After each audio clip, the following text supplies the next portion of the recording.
Aujourd'hui, au détour d'un livre vous présente Succession, l'argent, le sang et les larmes, un livre de Raphaël Baquet et Vanessa Schneider aux éditions Albin Michel. Un père, des enfants, une entreprise à transmettre.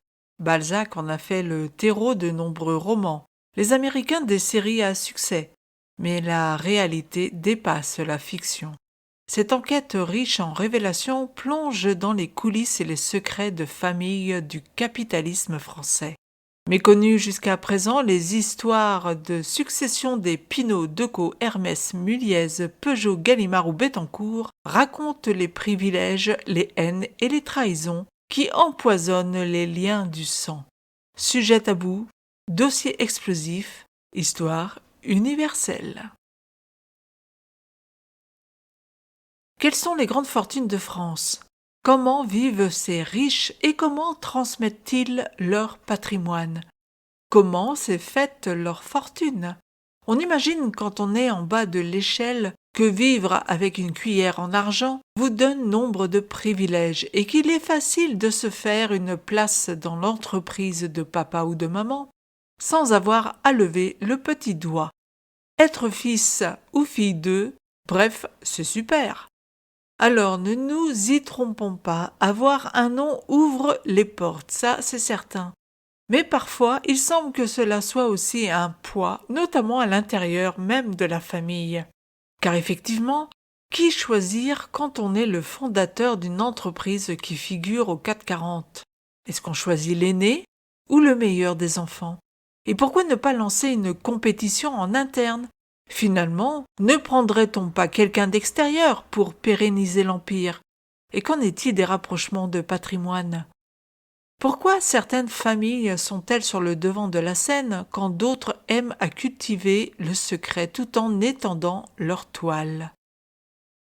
Raphaël Baquet et Vanessa Schneider, deux journalistes, s'intéressent donc au travers de ce livre à l'univers impitoyable des grandes familles économiques de la France d'aujourd'hui.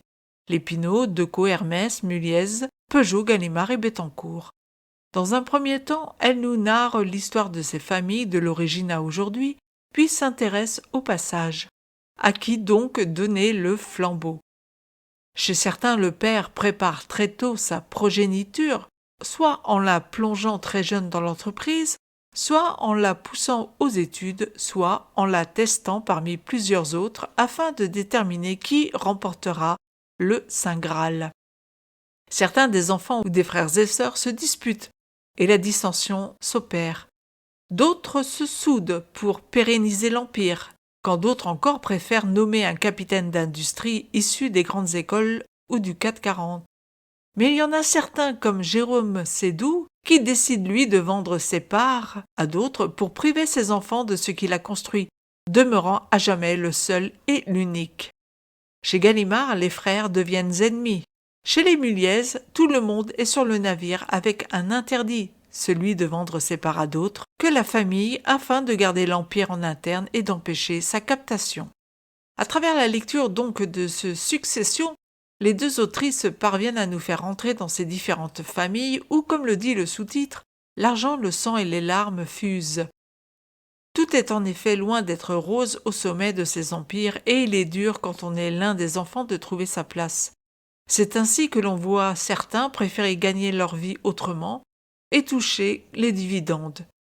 Il y a un peu de l'esprit de Dallas avec des guerres intra-utérines et pour d'autres, c'est la logique qui s'opère. Tout cela est finalement bien retranscrit par Raphaël Baquet et Vanessa Schneider, qui ont pu rencontrer les membres de ces grandes familles françaises et se faire expliquer leur modus operandi de la succession.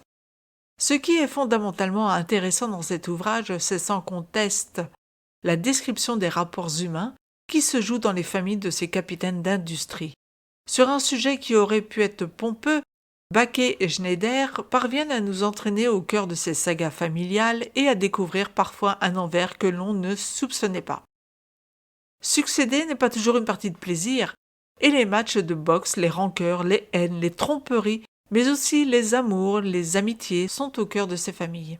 La compétition est féroce pour se hisser en haut et parfois se montre impitoyable.